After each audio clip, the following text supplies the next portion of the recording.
तो इतना करने से जब हम भगवान के लिए करते हैं तो ये लीलाएं हमें सिखलाती हैं कि सच्ची नम्रता क्या है। शिव जी की लीला से हम समझते हैं कि किस प्रकार उन्होंने सहन किया सब कुछ। हालांकि वो चाहते तो दक्ष को एक ही क्षण में समाप्त कर सकते थे, लेकिन उन्होंने किया नहीं। तो इसीलिए प्रहलाद महाराज अपनी प्रार्थनाओं में सबसे पहली चीज यही प्रकट कर रहे हैं कि किस प्रकार हमें नम्र होना चाहिए। एक समय नारद मुनि शिव जी के पास पहुंचे और उन्होंने शिव जी से कहा, शिव जी का गुणगान किया। तो शिव जी ने कहा, मेरे अंदर कोई गुण नहीं है, देखो प्रहलाद में कितने अच्छे गुण हैं। भगवान ने उनको गोद में बिठाया। शिव जी कहते हैं, आज तक मुझे गोद में नहीं बिठाया, भगवान ने उनको गोद में बिठाया। और इतना ही नहीं, वो लड़े। आपको पता है प्रहलाद का युद्ध हुआ था भगवान से नैमिषारण्य में।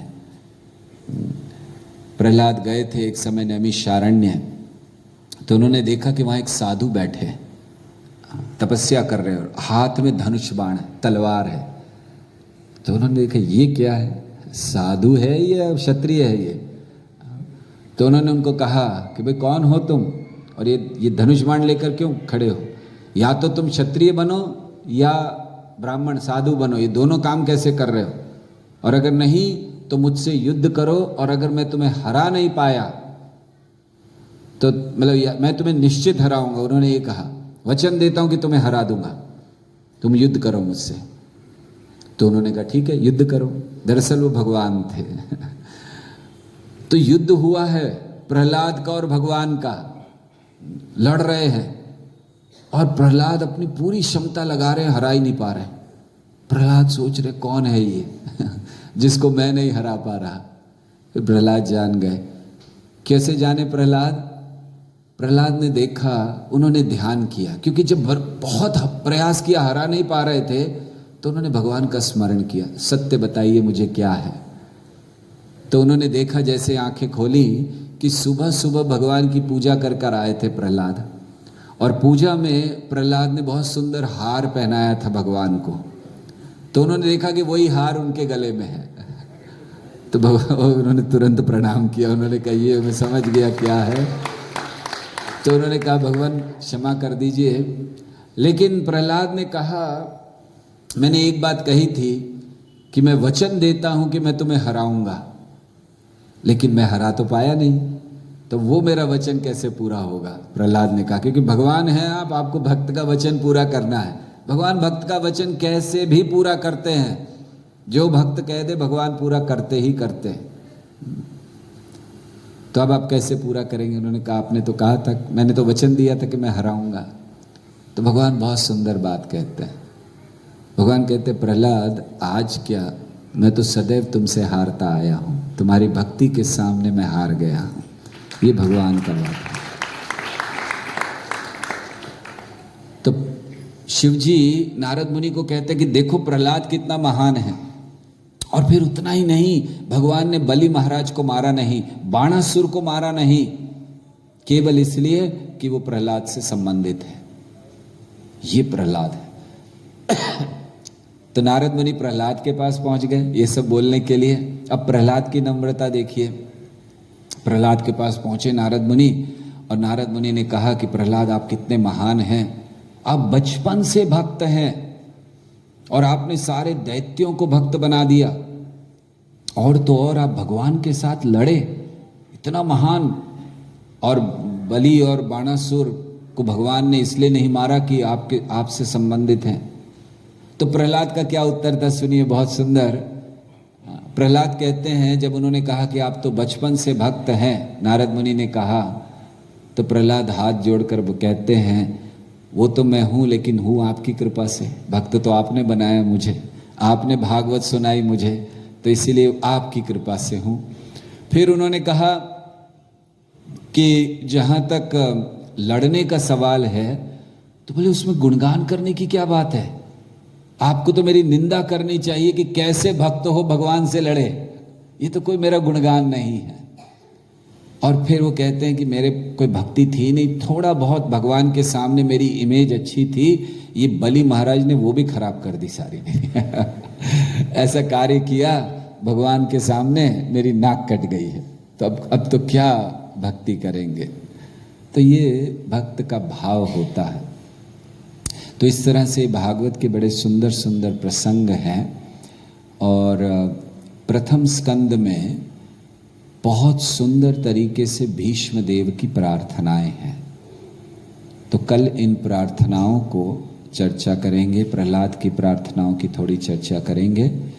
और भीष्म देव 9वें अध्याय में श्रीमद् भागवतम के प्रथम स्कंद में आता है कि जहाँ भीष्म देव कई दिनों तक 53 दिन तक बाणों की शैया पर रहे थे। तो क्या कारण था और कैसा उनका भाव था, और जब भगवान सामने आए तो क्या प्रार्थनाएं उन्होंने अर्पण की, ये कल हम लोग चर्चा करेंगे। हरे कृष्णा कृष्णा कृष्णा हरे हरे, हरे राम राम राम हरे हरे। हरे कृष्णा। हाँ जी, सुबह 4 बजे का अलार्म लगाता हूँ मोबाइल में, लेकिन उठ नहीं पाता हूँ। सुबह 4 बजे का अलार्म लगाते लेकिन उठ नहीं पाते हैं। 15-20 अलार्म लगा दीजिए घर में कहीं, पड़ोसी में कोई ना कोई तो उठा देगा। वेल, उसके लिए सबसे पहले जल्दी सोना चाहिए और रात्र को बहुत ज़्यादा खाना नहीं चाहिए।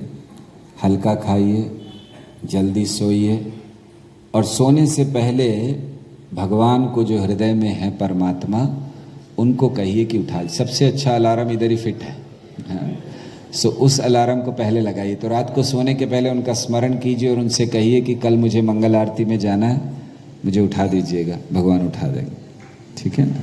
हरे कृष्ण। यस माता जी।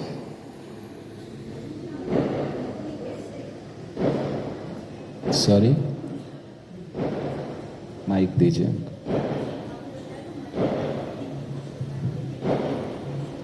माइक पर बोल दीजिए तो सब। मरने के बाद भक्ति कैसे?